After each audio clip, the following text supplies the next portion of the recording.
Hello, welcome along to another video. Now, recently on the channel, I made a video all about what could be described as an epic fail when I had issues with a software update on my Nissan Ariya, an over-the-air software update that just frankly didn't go according to plan.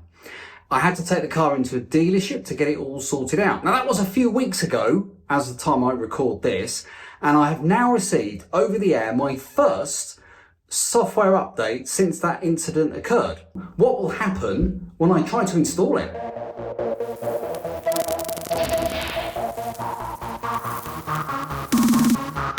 So if you didn't see that video that I'm just talking about, it was a bit of a situation, shall we say, that took a bit of time to resolve, and I had to take the car into the dealership to get it sorted out. And what was happening was that there was a software update that had come through, but it got stuck in a kind of loop, and whenever I tried to install it, in fact no, I didn't try to install it. If you watch the video, you'll see that it told me that there was an update, but it just it wouldn't download it, it wouldn't install it. It just kind of kept going round and round saying there's an update, but there wasn't.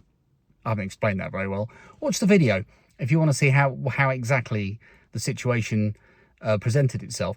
But I had to take the car into the dealership to get it resolved, and now that was, I think, July 2025. It's now October 2025, and I have received the first software update over the air since that happened. And of course I want to install it and see well, whether it's going to work, frankly. See if it can restore some of my confidence that has been somewhat lost in the ability for this car to update itself.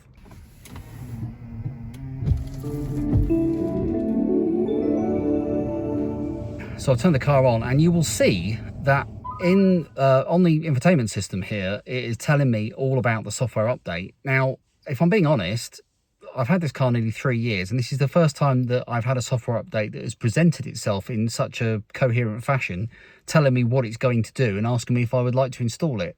That just hasn't happened in the past. So that's a good start.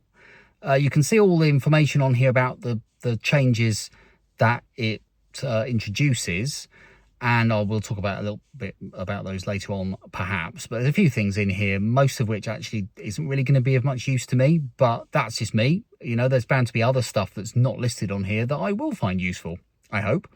So I definitely want to install it. So I'm going to hit the button, and we're going to choose to install it now, and just kind of, well, leave it for a bit and see what happens. It says it's going to take 15 minutes. I'm going to leave it way longer than that. I'm going to go and have some lunch and, you know, play with the dog in the garden for a bit and just, you know, let it do its stuff.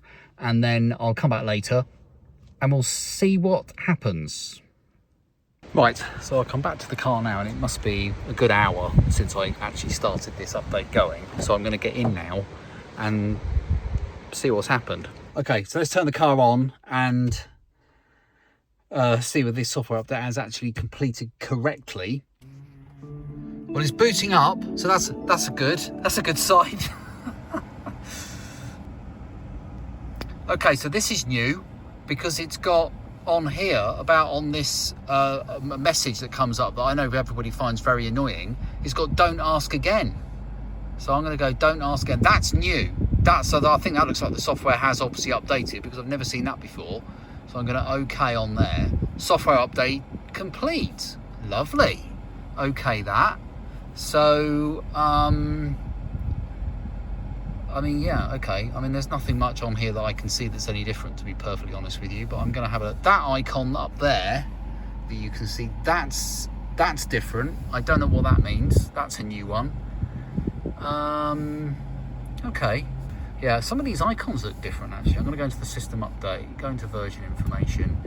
So, rather annoyingly, I didn't look to see what the version number was before. I have got a note of it somewhere. But I think if I go to software update and I go software update history, so that's the previous one. So there we go, because today's date is the 4th of October I'm recording this on, and you can see it says the 4th of the 10th update completed. And if I tap on it, yeah, there we go. There's all the bits and pieces that we saw before I started the update running. A lot of this doesn't really apply to me because I don't really use the intelligent route planner. I don't tend to use voice recognition very much because it just isn't very good. It never is in these cars. I don't use Alexa, and 2 of those are to do with Alexa, and I don't use that. Improve stability of the navigation system. Again, I don't really use that. I use sort of Apple Maps and that kind of thing to navigate. So, but having said that, there will no doubt be other things that aren't in that list. So I've just got to hope that those things are going to be useful to me. So I'll just have to have a little look around and see if I can find anything else that is different. There should be a widget on here for battery preconditioning. So here are these widgets where you can go into the settings and add. So there's audio, phone, map, driving range, energy use, charging stations, TomTom weather, nearby TomTom weather. I wonder what the difference is. User profile, clock, connections. Oh, here we are. Battery heater and Alexa. I think these must be the two new ones. I mentioned earlier I don't use Alexa, but if you do, you might like that. So I'm going to go into battery heater. There's only one size for it, so I'm going to go in there. Battery heater added to page 4. Okay, thank you very much for that. So I'm going to have a look. I'm wondering actually whether I might move the battery heater. Oh, I see. Okay, so it's up like that. Oh, 2 by 1. Hang on a minute. Let's see what sort of size that is. So we've got a clock there. That's the weather. Charging stations, and that taps into whatever audio source you've got selected. So for me, it's generally CarPlay, but it could be your radio. I hardly ever flick over to this, so I might move that. I think you press and hold it, and then you can go wee. Oh, I'm not sure. I'm not sure exactly how you move it. Hang on. Do I press and tap on it, and then it? No. Okay. Okay. I'm trying to move it now. Oh, it's not here. Okay. That's not great. How do you do that then? How do you actually change the... Oh, what you've got to do, you've got to get rid of something and then you can add it in. I think that's how it works.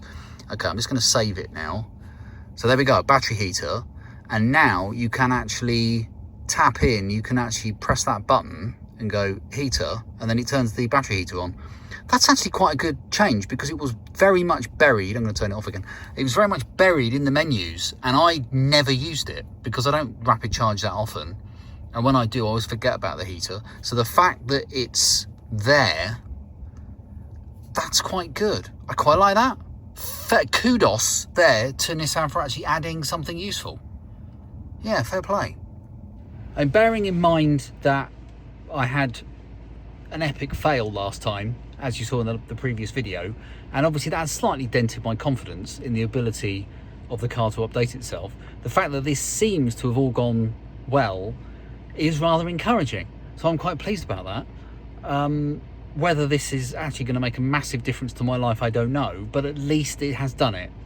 So I can heave a sigh of relief on that front.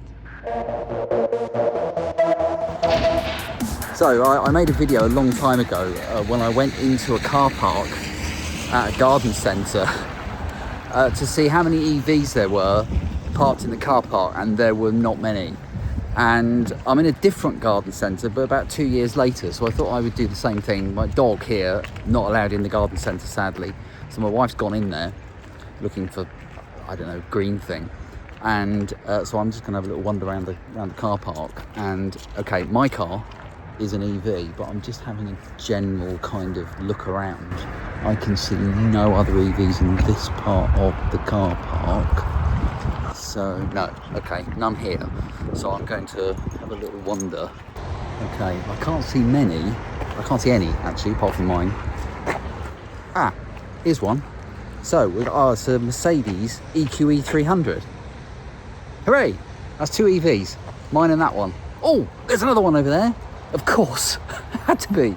It's a Tesla. It was always going to be a Tesla in the car park.